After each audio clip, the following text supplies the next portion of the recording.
Very very welcome to all साथियों। Exam fighter number 1 पे आप सभी का हार्दिक स्वागत है। साथियों, बात करेंगे आज सीटेट एग्जाम 2024 को लेकर, जो कि आपका 21 जनवरी 2024 को संपन्न हो चुकी है।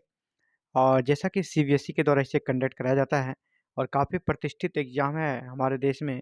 इस एग्जाम को लेकर काफ़ी क्रेज रहता है और जो वैसे स्टूडेंट जो कि टीचिंग लाइन में करियर बनना चाहते हैं वो सीटेट को लेकर बहुत ही सीरियस रहते हैं और सीटेट का बहुत ज़्यादा क्रेज है। और आप देखे होंगे कि इस जनवरी को किस प्रकार सभी सेंटर्स में हुजूम पड़ी थी और सीटेट का एग्ज़ाम संपन्न हुआ है। लेकिन इसी बीच बिग ब्रेकिंग न्यूज़ है दोस्तों, ये कि सीटेट पेपर लीक्ड हो चुका था। जी हाँ, आपका सीटेट पेपर आउट हो गया था। एग्ज़ाम से 1 से डेढ़ घंटे पहले ये व्हाट्सएप पे प्रश्न पत्र मिल गए थे और हूबहू जब एग्ज़ाम हुआ तो यही क्वेश्चन पेपर वहाँ देखने को मिला। इसीलिए एग्ज़ाम कह सकते हैं, अब एग्ज़ाम को लेकर दुविधा की स्थिति बनी है। क्या ये एग्ज़ाम रद्द होगा और रद्द होगा या फिर सभी को पास कर दिए जाएँगे? किस-किस सेंटर्स के एग्ज़ाम होंगे या पूरे ऑल ओवर इंडिया के एग्ज़ाम रद्द होंगे? या फर्स्ट पेपर का एग्ज़ाम रद्द होगा या सेकंड पेपर का एग्ज़ाम रद्द होगा? इन सभी चीज़ों के बारे में हम लोग बात करेंगे। और इसी बीच सीबीएसई की एक मीटिंग हुई है, तो मीटिंग में क्या निर्णय हुआ, इन सभी मुद्दों के बारे में हम लोग बात करेंगे साथियों। चलिए स्टार्ट करते हैं और पहले एक न्यूज़ को हम लोग देख लेते हैं ना। ये एक न्यूज़ है, आप देखें यहाँ इस न्यूज़ को काफ़ी ज़्यादा वायरल किया गया है।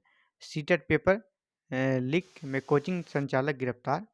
ये मामला यूपी का है कि प्रश्न पत्र यूपी से वायरल हुआ। हालांकि बिहार से भी इस पर की बातें निकल कर आई है और बिहार में भी इसे लीक करने की बात आई है सामने। और देखिए, जिन्हें गिरफ्तार किया उनके पास दर्जनों प्रश्न पत्र मिले हैं, प्रवेश पत्र की फ़ोटोकॉपी मिली है, 5 चेकबुक मिला है और अन्य सामान बरामद किया गया है। तो केंद्रीय शिक्षक पात्रता परीक्षा, जी हाँ, सीटेट पेपर लीक मामले में एसटीएफ ने कोचिंग संचालक अमित सिंह को इंदिरा नगर से गिरफ्तार किया है।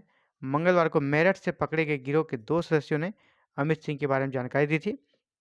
जिन 2 को पकड़ा गया उन्होंने अमित सिंह का नाम लिया था और ये कोचिंग के संचालक हैं और इसीलिए इन्हें गिरफ्तार किया गया। इनका एक बहुत बड़ा कहा जाता है कि गिरोह चलता है और इसके माध्यम से पेपर को आउट कराते हैं और मोटी रकम लेते हैं। तो यहाँ पे भी कहा कि कोचिंग सेंटर की आड़ में चला रहा था पेपर लीक का धंधा। और ये बताते चलें, अमित सिंह कॉमर्स से पीएचडी होल्डर है ना? पीएचडी हैं, पढ़े लिखे हैं, इसके बाद भी इस तरह के काम को ये अंजाम दे रहे हैं। तो चलिए अब बात करते हैं, मुद्दे पे आते हैं। जी हाँ, पेपर जिस प्रकार प्रथम दृष्टया लग रहा है लीक तो हुआ है, पेपर लीक हुआ है, लेकिन जब तक ये ऑफिशियल अनाउंस सीबीएसई की तरफ से नहीं कर दिया जाएगा कि अनाउंस हुआ है या नहीं, तब तक आप कुछ नहीं कर सकते हैं। तो सीबीएसई की तरफ से मीटिंग हालाँकि हुई, अपना उनका जो रूटीन मीटिंग था वो था और इसके द्वारा उन्होंने आगे क्या करना है, कब आंसर की देना है, कब रिज़ल्ट देना है, इनके बारे में बातचीत की। हालाँकि पेपर लीक के बारे में ज़रूर बात हुई होगी इस पर, लेकिन अभी पेपर लीक से संबंधित कोई भी आधिकारिक पुष्टि नहीं की गई है। इसलिए अभी उस पर बहुत ज़्यादा ध्यान हम लोग नहीं दे सकते हैं। जब तक ऑफ़िशियल अनाउंसमेंट नहीं हो जाएगा, पेपर लीक माना जाएगा सीबीएसई की तरफ से। हालाँकि उनका नज़र है, सभी चीज़ों को देख रही है। तो अगर पेपर बाय जिस प्रकार लग रहा है कि और भी सेंटर, जैसे बिहार वाली बात है, अगर पेपर लीक हुआ है, इसका जाँच तो अभी हो ही रहा है। इसी बीच में ये ऑथेंटिकेशन मिल जाए, हाँ, पेपर लीक हुआ है, तो क्या होगा? जी हाँ, पेपर 1 एंड पेपर 2 दोनों के अगर रद्द होना होगा तो दोनों का होगा, क्योंकि दोनों का पेपर व्हाट्सएप पे मिला है। दोनों ही पेपर वायरल मिले हैं। तो क्या पूरे इंडिया लेवल पे एग्ज़ाम रद्द हो जाएगा?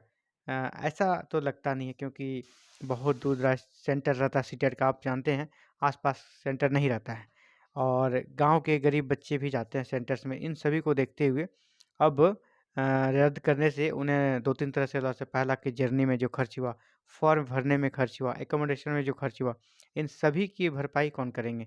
ये बड़ा सवाल है।